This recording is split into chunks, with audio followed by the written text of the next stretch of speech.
अहमद एक छोटे से शांत गांव में रहने वाला एक जिज्ञासु लड़का था। गांव एक विशाल रहस्यमय जंगल के पास बसा था। गांव का जीवन सरल था, लेकिन अहमद के दिल में रोमांच की प्यास थी। मैं दूर देशों और छिपे हुए खजानों के सपने देखता था। हर दिन अहमद जंगल के किनारे हरे भरे पेड़ों के नीचे छिपे रहस्यों को देखता रहता। गांव वाले जंगल की बात सम्मान से, यहां तक कि डर के साथ करते थे। एक तेज धूप वाली दोपहर मैंने जंगल में जाने का फैसला किया। मुझे एक खिंचाव महसूस हुआ। मेरे दिल में एक फुसफुसाहट जो मुझे अनजान को एक्सप्लोर करने के लिए कह रही थी। एक गहरी सांस और धड़कते हुए दिल के साथ अहमद ने गांव और जंगल को अलग करने वाली अदृश्य रेखा पार कर ली। जंगल ने अहमद का स्वागत ध्वनियों की एक सिम्फनी से किया। पक्षी चहचहा रहे थे, पत्तियां सरसर रही थीं और कीड़े एक सुखदायक धुन गुनगुना रहे थे।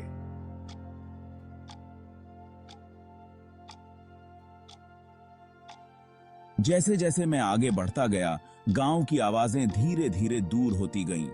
मुझे अपने ऊपर एक अजीब सी शांति छा गई, अपनेपन का एहसास जो मैंने पहले कभी महसूस नहीं किया था। वह घंटों तक चलता रहा। सूरज धीरे धीरे ढलने लगा था। रोशनी मंद होती गई। उसके चारों ओर परछाइयां लंबी होती गई। बढ़ते अंधेरे के बावजूद मैं अजीब तरह से सुरक्षित महसूस कर रहा था। जैसे ही शाम ढलने लगी, अहमद को एक नई आवाज सुनाई दी। यह शुरुआत में धीमी थी, झाड़ियों में एक हल्की सरसराहट, लेकिन यह तेजी से बढ़ती गई। मैं रुक गया, अपनी सांस रोककर। मेरा दिल तेजी से धड़क रहा था। डर ने मुझ पर अपनी पकड़ मजबूत कर ली। मैं दौड़ना चाहता था, लेकिन कुछ मुझे वहीं जड़े रहने पर मजबूर कर रहा था। उसने सतर्कता से एक कदम आगे बढ़ाया। उसकी निगाहें अंधेरे जंगल को देख रही थीं। सरसराहट की आवाज बंद हो गई। बस उसके अपने दिल की धड़कनें सुनाई दे रही थीं। जैसे ही अंधेरा जंगल में छा गया, अहमद एक खुले मैदान में आ गया जो उगते हुए चांद की अपाली रोशनी से नहाया हुआ था। बीच में एक प्राचीन बरगद का पेड़ था, जिसकी विशाल जड़ें उंगलियों की तरह फैली हुई थीं। एक अदृश्य शक्ति से खींचा हुआ मैं पेड़ के पास पहुंचा।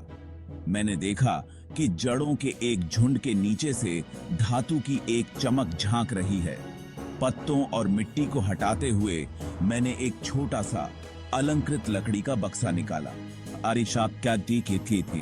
अहमद की उंगलियां प्रत्याशा से कांप रही थीं, क्योंकि उसने धीरे धीरे ढक्कन उठाया। अंदर फीके मखमल के बिस्तर पर चर्मपत्र का एक लुढ़का हुआ टुकड़ा रखा था। यह जंगल का नक्शा था, लेकिन ऐसा जैसा उसने पहले कभी नहीं देखा था। उसने कहा,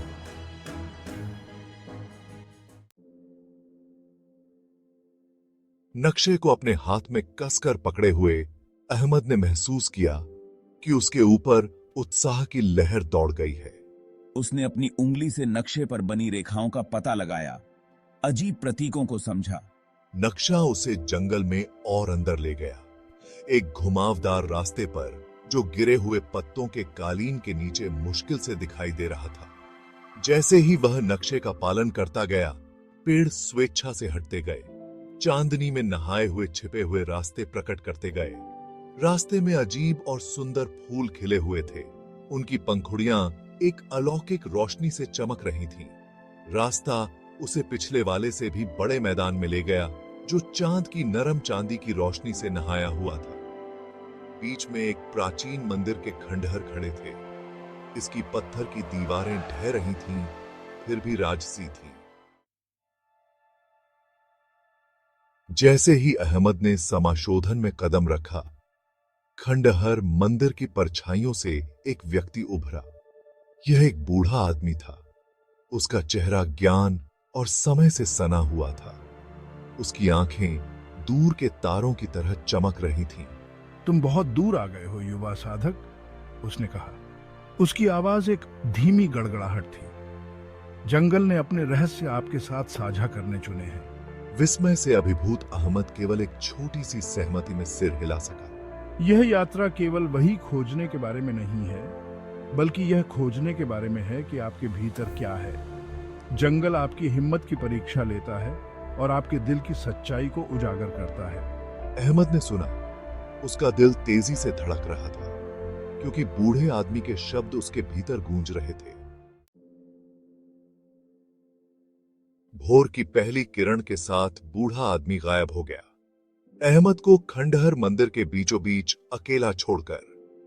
जैसे ही जंगल उसके चारों ओर जाग उठा, अहमद ने शांति की गहरी अनुभूति की। उसे एहसास हुआ कि नक्शा, यात्रा, बूढ़ा आदमी, ये सब किसी बड़ी चीज का हिस्सा थे। उसने दिन खंडहरों की खोज में बिताया। उसका दिमाग आश्चर्य और नए ज्ञान से जीवंत हो उठा। जैसे ही सूरज ढलने लगा, अहमद जानता था कि अब लौटने का समय हो गया है। वह सीखे गए पाठों और अपने भीतर पाई गई ताकत के लिए कृतज्ञता से भरे दिल के साथ खंडहर छोड़कर चला गया। गांव वापस जाने की यात्रा छोटी लग रही थी। जंगल अब परछाइयों और डर की जगह नहीं था, बल्कि एक जाना पहचाना दोस्त था। वह पेड़ों से निकला, डूबते सूरज की रोशनी में पलकें झपकाता हुआ एक बदला हुआ लड़का। वह अपने साथ भौतिक खजाने नहीं, बल्कि कुछ कहीं अधिक मूल्यवान, यह ज्ञान की सच्ची ताकत भीतर से आती है, लेकर आया। अहमद की यात्रा गांव में एक किंवदंती बन गई। एक कहानी जो आग के चारों ओर फुसफुसाई जाती थी और पीढ़ियों तक चली आती थी। यह एक अनुस्मारक के रूप में कार्य करता था कि सबसे चुनौतीपूर्ण यात्राएं अक्सर सबसे बड़ी आत्म खोज की ओर ले जाती हैं। टेरी की बूथी।